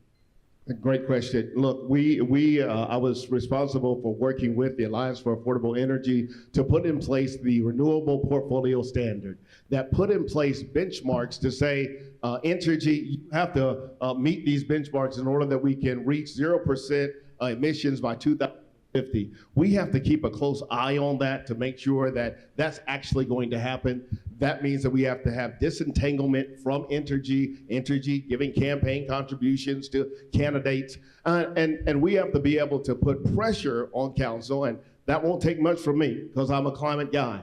I know that we cannot survive without being critically connected and interested and focused on what climate change is doing to us. We have to get more community lighthouses, more funding. The city has said, well, we're going to give $32 million to community lighthouses. No, we need $100 million. We received a settlement from Entergy that was $250 million, and most of it went back to Entergy. That makes no sense to me. It should have gone back to us to get 100 more community lighthouses in the city of New Orleans so that after the storm, Thank you, Mr. Manning. people will not die. Thank you. 30 seconds. Thank you. That didn't call for rebuttal. I didn't mention your name. Well, first you mentioned the campaign donations that don't exist. But I didn't mention your name. First, you mentioned the campaign donations that do not exist. The last campaign donation I got from Energy Louisiana was a half a decade before I joined the New Orleans City Council. And second, you attacked the council's expenditure of money with Energy New Orleans. What you failed to list is that the $180 million was funding towards a resilience plan that led to zero increase in ratepayer dollars, and that resiliency plan was supported by Together New Orleans, of which you're a member. Thank you. Do I get a rebuttal? 15 seconds for clarification. What I'm referring to, Mr. Councilman, is the fact that you have received campaign contributions from PACs of Entergy. And not only, and I'm not referring to this time, but also throughout your career you have, but you've also received funding from other utilities that you are charged to regulate. That is for sure true. This question is going to be for all three candidates. Do you believe the City Council has done enough to hold Entergy accountable and transition to clean, community-controlled energy? If not, what specific changes would you pursue regarding the city's energy future? Mr. Cutno. No, the council has not done enough. We all know this. We have blackouts. Everything is going wrong. For the last couple of years, we have received an increase up to $200 in our electrical bill. $200. With $25 here, $10 there, $15 here. They're nickel and diming us, but it equals out to be $200. As your council member, I would not allow them to do this. I would do my job, and my job is to regulate them. My job is to make sure that these expenses that they are charging come down and protect the people. I'm not here to enjoy the benefits of a corporation. I'm here to work for the people, by the people, for the people. And I would do my job as a regulator, because that's what we are on the council. We are regulators, and we will reduce that cost. Mr. Moreau. Thank you. The key part of regulation, and I point you to John Oliver, he has great stories on it, is that corporations want to loan you money to do investment. And then they charge you interest on the investment they do. Energy Louisiana convinced the Public Service Commission to pass a $2 billion gridiron plan, which will lead to a $7 increase on all of their bills for a minimum of 25 years to 40 years. Energy New Orleans tried to do a gridiron plan here for $1 billion. The council shut that down. Instead, we took our money from the Grand Gulf settlement in Syria to pay for those improvements with our cash. Then we loaned that money back and made Entergy reinvest the 9% interest into our resilience plan, creating a $320 million fund with zero increase for resilience in the city of New Orleans on ratepayers' bills. That is what we do. We go and we make sure that we don't have infrastructure costs being pushed onto ratepayers. Mr. Manning. Making sure there's not an increase is good, but I would rather have a refund for the money that was stolen from me. Secondly, let me say this. Have we done enough was the question. The utility committees that the councilman is chairman of did not meet from December until June. December, you got a Christmas gift 2 weeks before Christmas. It was called Delta Utilities. It was a decision that you were not included in. You were not allowed to be a part of. The Utilities Committee met in December to do what Entergy New Orleans wanted it to do, and then responded up to a crisis in June at the beginning of hurricane season when we had a widespread power outage and we had to respond to a crisis. We will do enough when we meet regularly in the Utility Committee, every month like it's supposed to. We do not have a dereliction of duty by not meeting. That Utility Committee should meet every month in order to be proactive and not reactive. Rebuttal, please. 30 seconds. Thank you. So the Energy Committee is not a typical committee. It is a regulatory committee that has dockets. The Delta docket actually was a year long, and there were plenty of groups that came and spoke on the Delta docket and gave their opinion on it. It ended in December, but you know, Mr. Manning didn't come to any of those meetings, so I guess he didn't know. Yes, I did. Well, then if I you, was at a then meeting if with you did, Mr. Manning, please let then Mr. if Morrell. you did, then saying that there was one meeting over Delta in December is a lie. Because there were multiple meetings. There was a docket over a year where many parties were able to give input on the Delta transition. May I respond to him calling me a liar? 15 seconds for clarification. What I'm saying, Mr. Councilman, is that when there is a decision of that magnitude that sells off the gas component to a private equity firm that is only interested in making more money, it should have been a longer process that included the people in that decision. The elderly people of this community and many more Thank you, people Mr. are Manning. hurting right now who don't even know where to go to pay Thank their you, bills. Mr. Manning.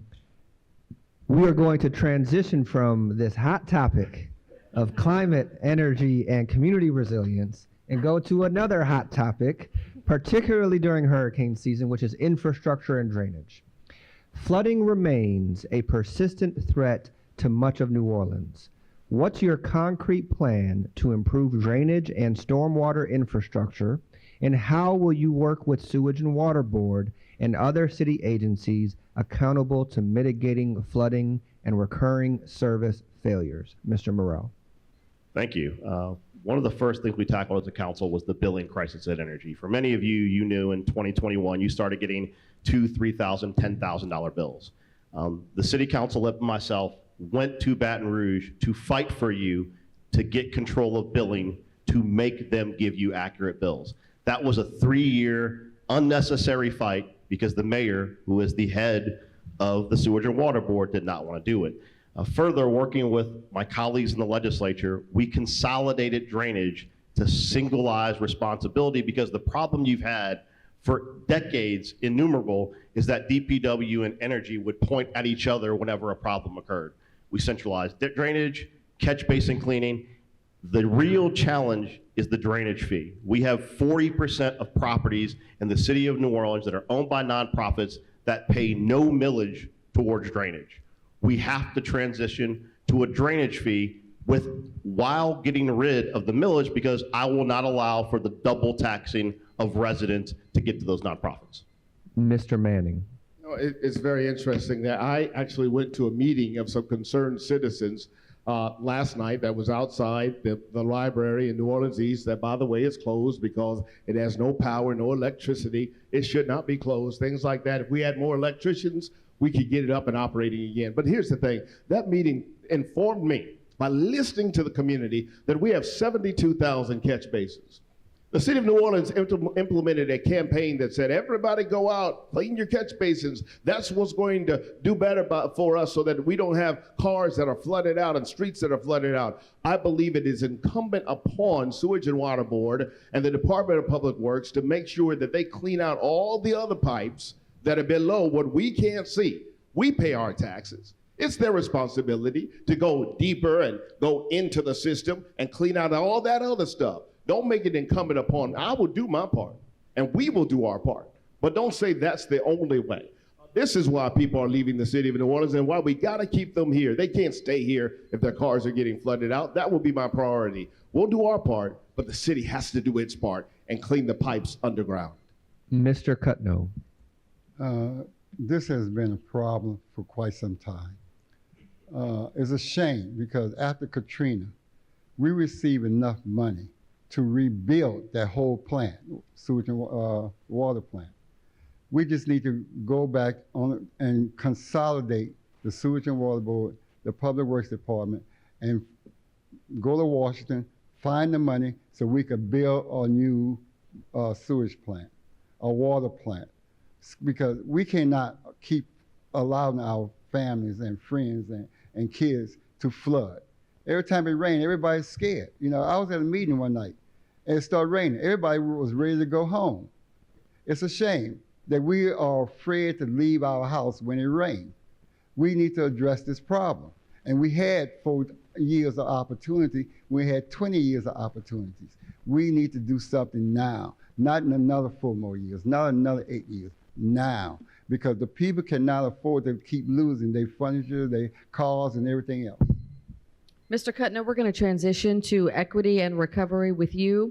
In your first year on the City Council, what is one specific measurable equity-focused policy or project you will champion that addresses long-standing racial and economic disparities and directly improves access to opportunities for communities of color across the city of New Orleans? I have spent my whole life fighting for opportunities for African Americans, for the Black community. My number one project would be home ownership. When you allow a person to become a homeowner, that builds pride in them. That builds citizenship. Then you allow more money to come into your community. And when a person owns a home, they are willing to participate in our government. They are willing to come to our council meetings.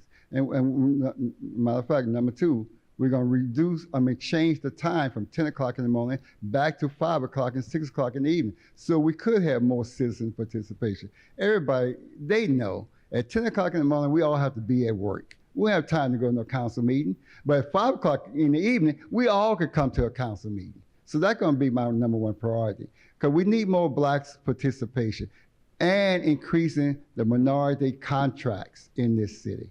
Like I stated, when you vote for me, we are voting to cash a check. Mr. Morrell? Thank you. I think that for me, when you're talking about equity, I think of 2 things. First is restorative justice. I think that when you see opportunities to bring communities together, that is part of solving the problem. What I will tell you, and I told Chief Kirkpatrick this when we had the hearing with the second line community during that effort where we had a rogue officer who tried to basically turn every trolley into a bus or a taxi. When you do things without including the community, you erode trust in the community. And I told her after that meeting, I said, Chief, you have no idea the capital NOPD lost as a partner in this community when you do things to them. You have to do things with them. So first, I would work with all of our different city agencies to make sure they are accountable to the people that come to City Hall. Too many people come to City Hall and go to a department and say, I have a problem, and that department's answer is, it's unsolvable. You have to change the mentality of how these departments work. You have to meet people, and when they tell you there's a problem, you have to say, how can we solve it together? Thank you. And Mr. Manning? One of the things that I'm so proud of at my church is that we give out 4,000 pounds of food a month to people in our community. We're going to see cuts being given in the SNAPs benefits that people are going to. We need to be innovative in growing food for people. Urban farming is going to become so important so that people can stay alive and have nutritious food. In the lower 9, there are all of these vacant lots. We have to give people the opportunity, if they live next to a house with a vacant lot and they are interested in mowing that lot and taking care of it, then they can be able to achieve that lot. Now, I know there's a program in place, it's still there, but do you know that it still would take $5,800 to be able to acquire that lot? Because there's a third party that's involved in that has administration fees. We got to cut that out. If people want to take over a lot next to their home to grow a garden on it or build a house on it so then they can get more generational wealth, then we need to allow them to be able to do that. And most of all, we got people that are some farmers in here. I don't want to see anybody go hungry as we look at these federal cuts coming down the road. Thank you. Mr. Manning, what is your top citywide priority and how would you ensure it is implemented equitably across historically underserved neighborhoods like New Orleans East, the Lower Nine, and Holly Grove? My top priority is to get more money into people's pockets through making sure that utilities are affordable, housing is affordable, and we fix our crumbling infrastructure. But number one is that as a true regulator of Entergy New Orleans, I will make sure that we mandate that Entergy New Orleans wipe out all the debt that people have that have accumulated with them so that everybody can start off on an equal playing field. To put in an ordinance that says if your house doesn't have water or your house doesn't have lights, we're going to consider it blighted. You know, there are people that come to me every single day who have been plagued with these high water bills. Who have been plagued with debt to Entergy, and they just can't, sometimes for 6 months. I would hate to think that their house was declared blighted just because they couldn't pay their water bill, just because they couldn't pay their Entergy bill. My heart hurts for them. So the first thing that I would do that would help everybody all over the city is to say, Entergy, you made enough money off of us. Eliminate and wipe out the debt that people have with you and allow them to start over. Mr. Cutno. As I keep telling you, there's over $100 million that's coming to the city. And this is not part of our budget, you know, but we need to make sure that we can take control of that money and put it in the black community. New Orleans East, I would like to see City Hall annexed in New Orleans East. Holly Grove, I would like to see putting the money to include the parks and beautification. I just would like to see more resources, more funds going to the black community. And that's the bottom line, because we have been without it for so long. That's the reason why we have the poverty and the crime in our community, because we lack the resources, we lack the finances, we lack the money. And we have an all black council member, and they are not doing anything for our black community. And that needs to stop. That needs to stop. You know, we need to make sure that the money is coming to our community. And all, you cut me off? No, is it work? Mr. Moreau. Thank you. I would prioritize New Orleans East. It is a community. It's the only place where development can actually go. It's the only part of the city where we're not landlocked. And there's two particular issues. The first, obviously, I worked with the community when I came up with the Change to Blight law. The people of New Orleans East are tired of blight.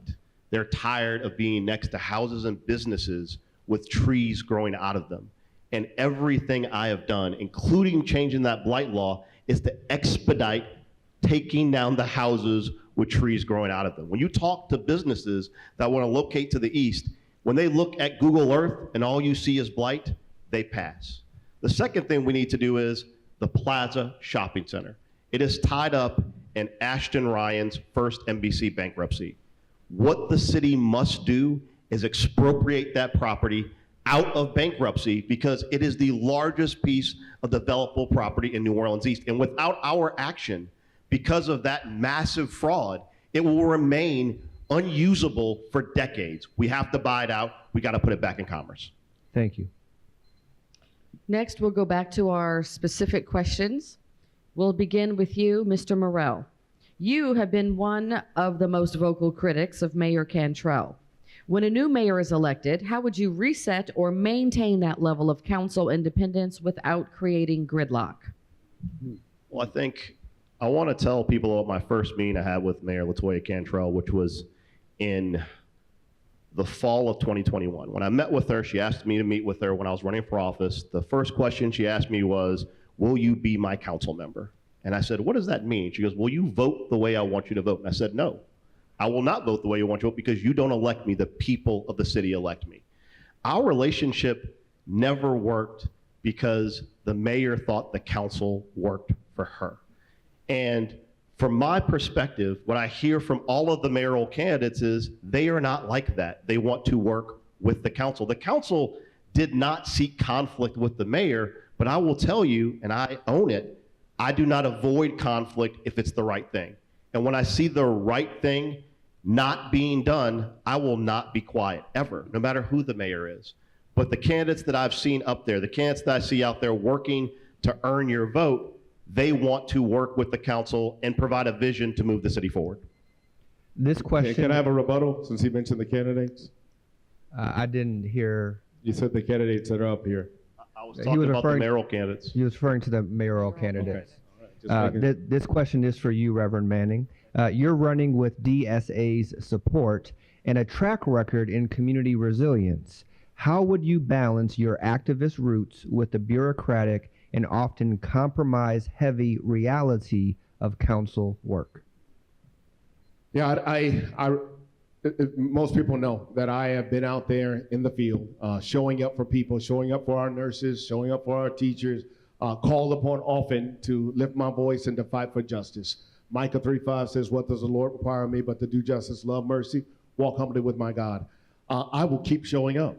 I believe that one of the chief jobs of council members is not only to put in policies, but to also be an advocate for people, to show up for people. We have a strong voice, and that voice is very powerful. And so I don't believe in sitting back and saying, well, I can't get involved in that or get engaged in that. I will get engaged every time until somebody tells me not to. And then I'll fight them on that too.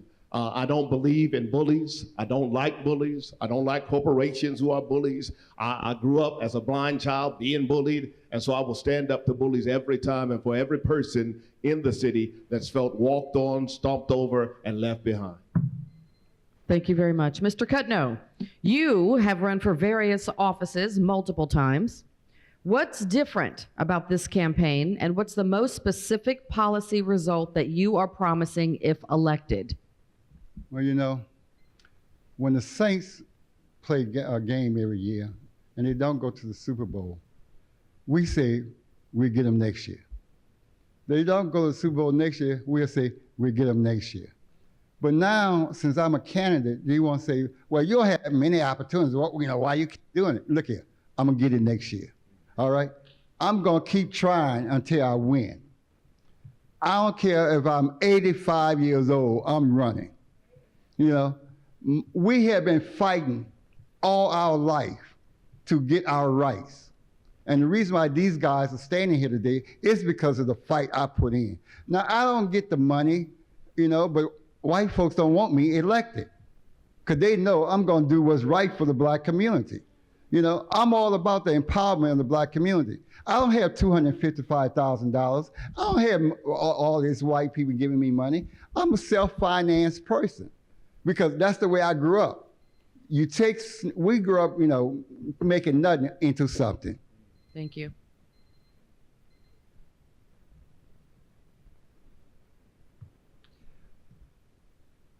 This is for everybody. Name one group, whether it's youth, seniors, immigrants, or small business owners that you believe City Hall has failed to listen to. How would you bring them into the conversation? Mr. Morrell. I would say immigrants. Right now in this moment, when you look at what's going on at the national level, there is an effort by ICE and the President of the United States to target specifically the immigrant community. I'm the only council member who came out against the surveillance ordinance. The fact that they put out this ordinance right now, while there is a state law by Senator Jay Morris that says if you do not aid ICE, you go to jail. Creating a surveillance system with that law in place means that our system will be used to target the immigrant community and not even target crime. So right now, because they are the group most targeted by our federal government, I believe the city needs to do its part to make sure that people in our city who are in our immigrant community are protected and feel needed and feel inclusive.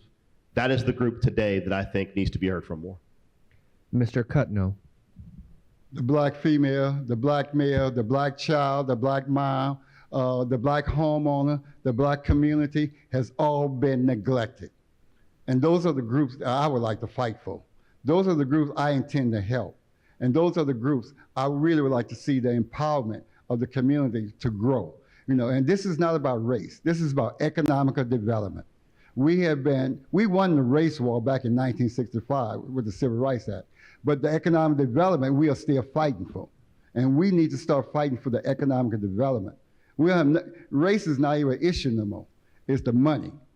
And we have the money, you can live the better lifestyle. If you have the money, you can go and get you a college education. You have the money, you can go and buy you that $500,000, $400,000 home. If you have the money, you can become a judge, a lawyer, a doctor. You know, it costs over $100,000 just to become a doctor now. It's the money. When I went to college, we had free education. But today, you got to pay. And these kids on low income can't afford to pay. My mom and daddy would not have been able to pay for my education. Mr. Manning. Yeah, I am visually impaired, so I can't see all of you out here, but I get the sense there's a lot of women in this room right now.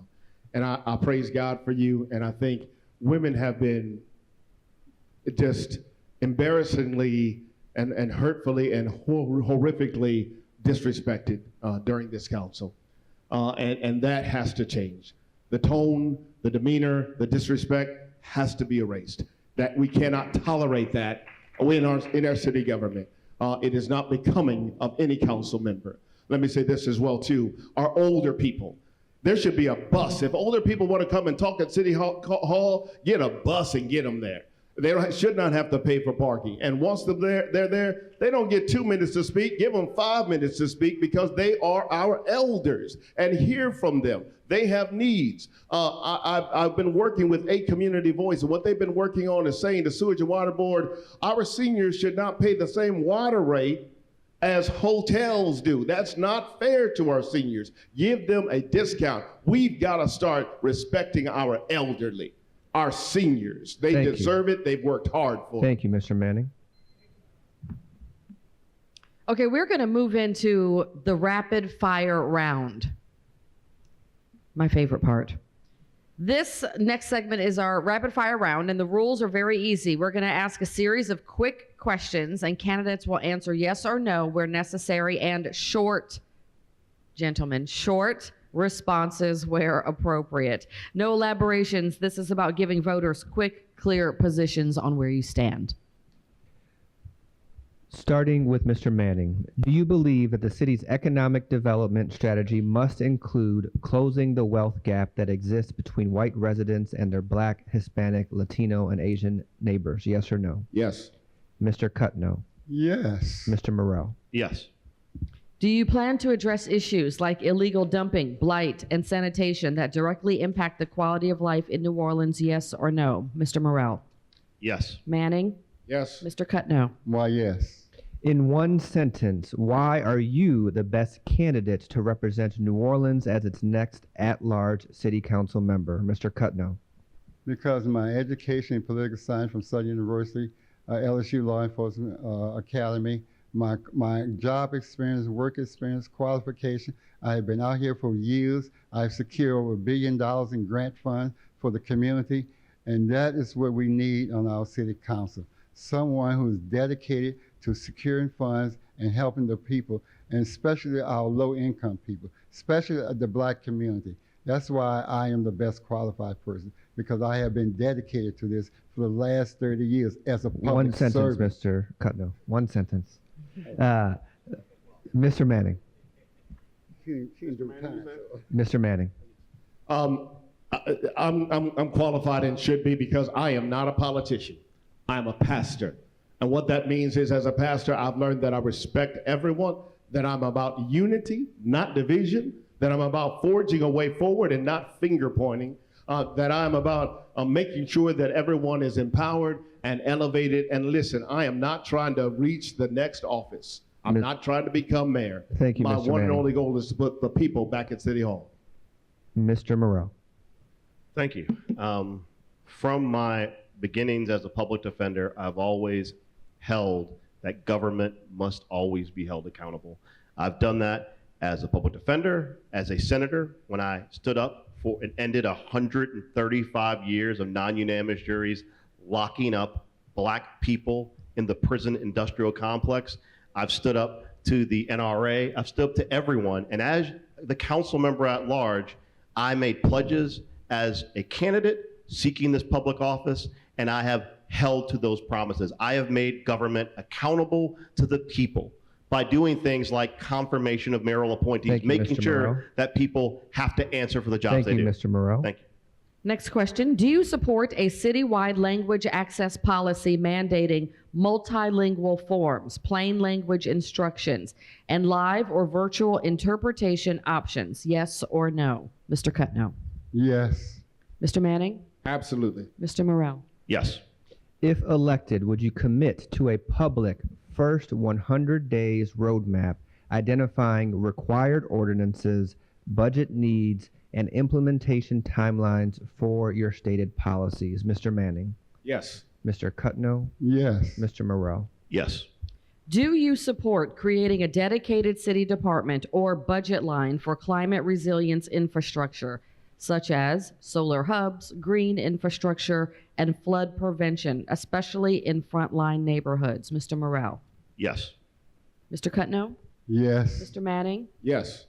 Would you support requiring all new large developments to meet green building or solar readiness standards? Mr. Manning, Yes. Mr. Cutno, Yes. Mr. Morrell. Yes. Do you support reallocating a portion of NOPD's budget toward non-police alternatives like mental health crisis response, violence interpreters, or youth engagement programs? Did you hear me okay? Mr. Morrell? Yes. Oh, I'm sorry. Mr. Cutno? Absolutely. Mr. Manning? Yes. Will you ensure land use, redevelopment, and city investment decisions do not continue to displace Black and Brown residents, but instead empower them to stay and build equity? Mr. Cutno, Yes. Mr. Manning, Yes. Mr. Morrell. Yes.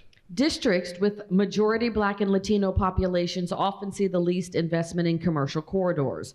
Will you work to ensure economic development resources are equitably distributed and targeted toward underserved areas? Mr. Cutno, Yes. Mr. Manning, Yes. Mr. Morrell. Yes. According to a report published by the Data Center, New Orleans has thousands of blighted properties throughout the city.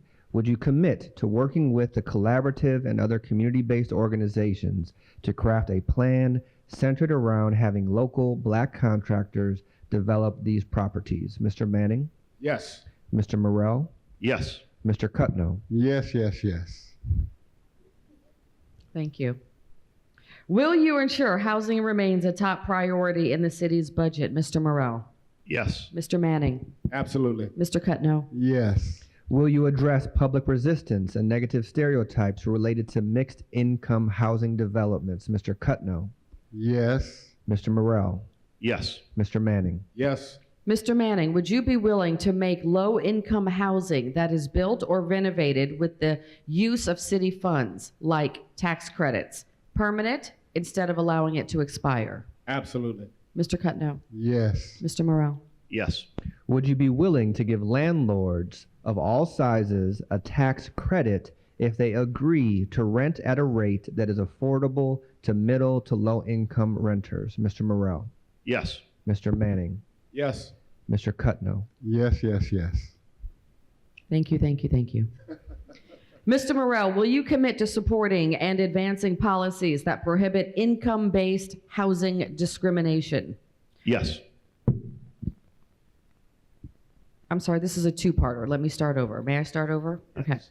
Will you commit to supporting and advancing policies that prohibit income-based housing discriminations? And are you committed to working with the Urban League of Louisiana and our Sea Change Collective to implement policies that close the wealth gap in New Orleans? Mr. Morrell.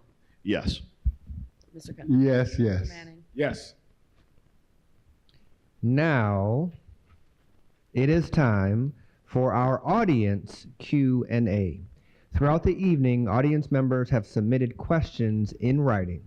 Our co-chairs will read selected questions to the candidates. Each candidate will have 60 seconds to respond to each question. Questions will be read by National Panhellenic Council member Tracy Joseph and New Orleans HBCU Alumni Association member Ethel Williams. 3 questions. So, Step into the mic, please. sorry. First question. You can answer, and we'll go in ascending alphabetical order. Can you share a personal example that illustrates your character, moral compass, and ethical boundaries? We'll start with Mr. Cutno. As I told you about putting together the Mahalia Jackson School, where I employ the people in the community. I also has been the deputy director of elder affairs for the city of Boston. So my morals are based upon my upbringing. I am pro-family, pro-business, and pro-Christian. So I was taught to respect females. I was taught to respect our elderly. I was taught to be nice and kind to everybody. So yes. Thank you. Mr. Manning? About 7 years ago now, I was arrested on a march from New Orleans to Baton Rouge. We were marching in order to protest the petrochemical companies and the gas and oil refineries that have been polluting people in the river parishes for, you all know, decades. And at the end of that march, I was arrested at Lobby, Louisiana Association of Business and Industry, and put in jail, strip searched, orange jumpsuit, put in jail for 12 hours. And that taught me a lot about the injustice of our criminal justice system. It taught me that the things happening to our young black men are absolutely not fair, not just at all. As I looked around the jail, I saw nothing but young black men. And I said, where are all the white children? It was nothing but black young men. And I said, this is a problem that we must focus on. And although that was a hard time being in that jail at that time, I'm so grateful for that opportunity to have had those 4 Baton Rouge police officers take me down and on my back so I could see the injustice for myself. Thank you. A few years back, I was the chair of the Judiciary B Committee, and on behalf of the Louisiana Center for Children's Rights, I brought a bill called Raise the Age. That was because prosecutors had the ability to automatically charge 17-year-olds as adults without any court intervention. It was a challenge because 80% of those kids are black. So they were always charging the black kids as adults. And when we had that legislation in committee, there was an effort by a lot of the advocates to go to the table and to give stories on behalf of children. And what I told them is, we are never gonna get people, when you tell their story for them, to ever change anything.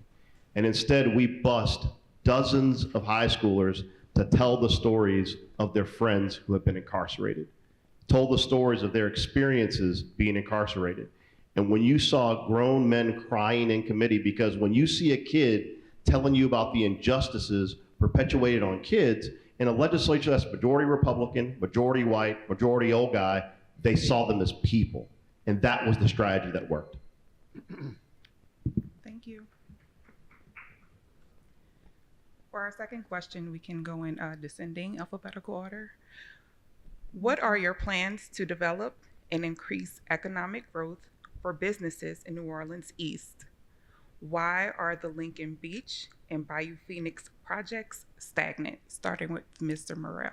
Thank you. Well, the biggest problem we have when it comes to Lincoln Beach and Bayou Phoenix is that we had development. With Lincoln Beach in particular, it was community-driven development that was taken from them by the city of New Orleans and by contractors. And honestly, once the community was pushed out of that conversation, development slowed because it became a talking point and not an activity. With Bayou Phoenix, as I expressed earlier with the salvage yard situation, there was never an effort when that contractor was selected, which was done before I came on the council, to really put a roadmap as to where they're supposed to be and how they're supposed to get there, nor was there a requirement they have financing. Post Bayou Phoenix, we passed an ordinance that requires businesses that do major development, corporations and the like, to produce 30% financing before the city invests $1. So we're trying to correct the Bayou Phoenix problem going forward, but for the city, it's about making the investment. When it comes to smaller development in the East, we have to have an economic development department that is prioritizing putting businesses in properties and not chasing whales. Mr. Manning? One of the things that I think we all know and would agree with is that the East is huge. One of the things I've just not been able to understand is why there are not more city council members on our city council. Baton Rouge itself has more city council members, and we have less. If we had more city council members, we could have 2 or 3 that are just assigned to the East. And then we could begin to address some of the problems that we see in economic development. It is things like this that I look at and I say, are our lives really better now than they were 4 years ago? Because if energy was directed to these issues and innovative solutions and not squabbling and quibbling and conflicts, then we could come up with stuff like that. And we could have had a referendum on this ballot right now to get more city council members that are out assigned to the East and get some of these problems taken care of. As far as Lincoln Beach is concerned, it's bad management. The council gave a contract to one of the consultants. They did not submit the information on time. We paid them $1 million, then they came back, asked for another $1 million. As far as Bayou Phoenix is concerned, all due respect, he was a member of the council when we awarded them that contract. It was in the beginning stage, because I remember campaigning for it, and but it had not been finalized by the council to get the land. As far as New Orleans East, I would love to see minorities open up those shops in New Orleans East. I would love to see us giving them economic development funds so that that person, that young lady, can open up a food service or a boutique, buy franchise or Applebee's or whatever. But that's what I would like to see. We have the vacant spots. Let's just put the money in the area. A rebuttal, please. 30. Directly reflected. 30 seconds. One, with the digital engineering contract, that contract was not renewed. After the community reached out to the council, the mayor attempted to renew that contract. The council declined to do so. As far as Bayou Phoenix, the Bayou Phoenix was selected before us, but part of the reason why the council passed an ordinance requiring contracts or multi-year contracts over multiple years to get council approval is to prevent things like that in the future. Thank you. Ms. Williams has our final question. Our third and final question. There are multiple mayoral candidates. One will become mayor. Who would you prefer to work with? And would you endorse that person tonight, Mr. Manning? Let me say this. I am so glad that I have really massaged and developed a wonderful relationship with all of our mayoral candidates. And I'll be clear, that doesn't mean that I would not hold them accountable. I'm proud that Helena Moreno said to me one time, she looked at me over the dais and she said, Reverend Manning, is there no good thing in this city that you are not a part of? I'm proud that that Royce Duplessis is a person that came to my campaign announcement. I'm proud that I've worked with Arthur Hunter way back since we were in Justice and Beyond together. And so I will say that I am so glad that I have forged and formed a wonderful relationship with each and every one of them, and will be happy to see any one of them as mayor. Mr. Cutno? I know them all, but I would prefer to see somebody that graduated from New Orleans public school system as our next mayor. Okay. Mr. Morrell? Like Reverend Manning, I have served with Councilmember Thomas, Councilmember Moreno. I have served in the legislature with Senator Royce Duplessis. I've not had the honor to serve, obviously I'm not a judge, with Arthur Hunter, but I have that case in front of him as a public defender. I think all of them are qualified. Mr. Hunter has dropped out, but of the three that are there, I think they're all very qualified. And as a council person at large, I would decline to endorse anyone because we do have to work with whoever the winner is, and endorsing someone, especially at this point, would really not be advisable because people need to make their own decisions about who they want their next mayor to be. You didn't answer the question. None of you answered the question. Please join me in thanking Ms. Joseph and Ms. Williams. Thank you, ladies. Well, thank you, gentlemen. This has been a spirited debate, and we certainly appreciate your candor this evening. We are now going to move to our closing statements. What do I have, 2 minutes? You have 2 minutes for your closing statements. Each candidate will summarize their vision and make a final appeal to voters. We will go in the following order, which will be descending alphabetical order. Mr. Morrell, your 2 minutes begins right now. Thank you.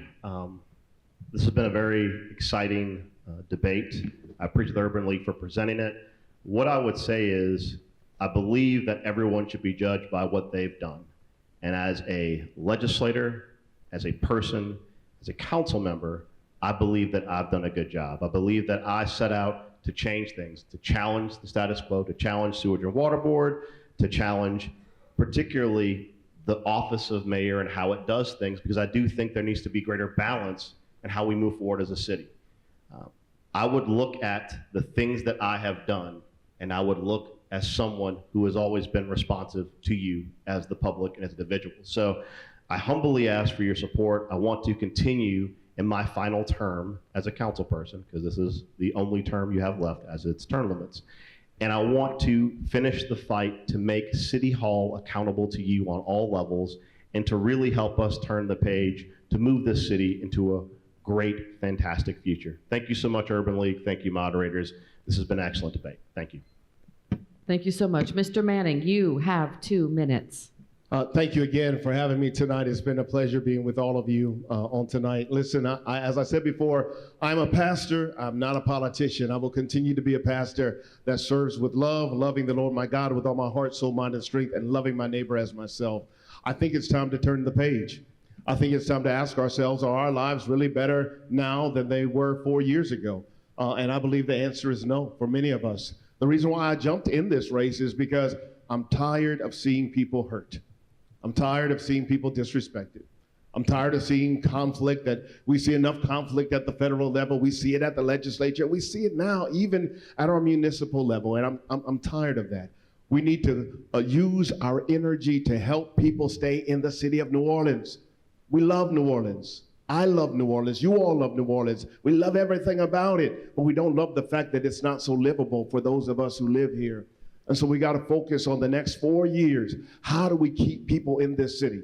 How do we retain them here so that the people I hear from every day, because I don't drive a car, I ride an Uber, and I talk to my Uber drivers, and they tell me I live across the lake, or I live, in Marrero, or I moved away, and because I couldn't afford New Orleans.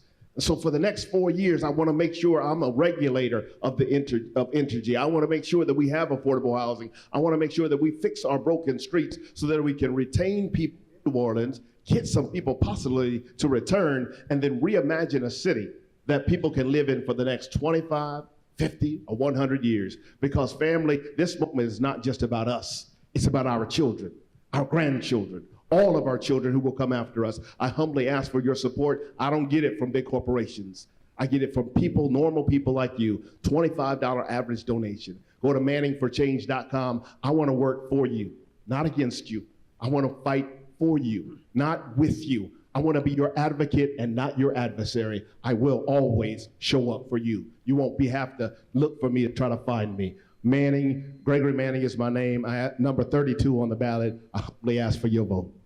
Thank you so much. And Mr. Cutno, you may begin your 2-minute closing statement. Well, the first statement I would like to make is y'all need to go home and read Matthew 7:15, because, we are in trouble. Our democracy is being attacked. Our Black community is being attacked. It started 20 years ago when they took over our public schools. This charter school experiment has been an experiment for 20 years. You know, when they gonna become a reality? Never, until we go back to our public schools and bring back in our black public teachers. Our poverty is still going up. Jobs, housing, rent, everything is going up. We can't afford to live in our own city no more because of gentrification. We have to do something. We can't allow somebody to come back who had opportunity to do something. It's up for us to make a decision. On October 11th, don't vote for that name, because things gonna remain the same. It's time for a change, and you are that change. And I'm standing here to be the change. October 11th, cut note number 31. Thank you, candidates. This concludes tonight's debate. Please join me in welcoming Urban League of Louisiana's Senior Director for Policy, Advocacy, and Legal Affairs, Charles Phipps, for closing remarks.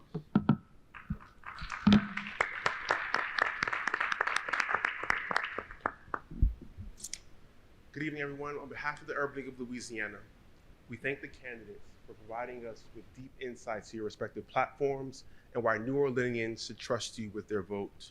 We thank the moderators for handling tonight's conversation with grace and professionalism.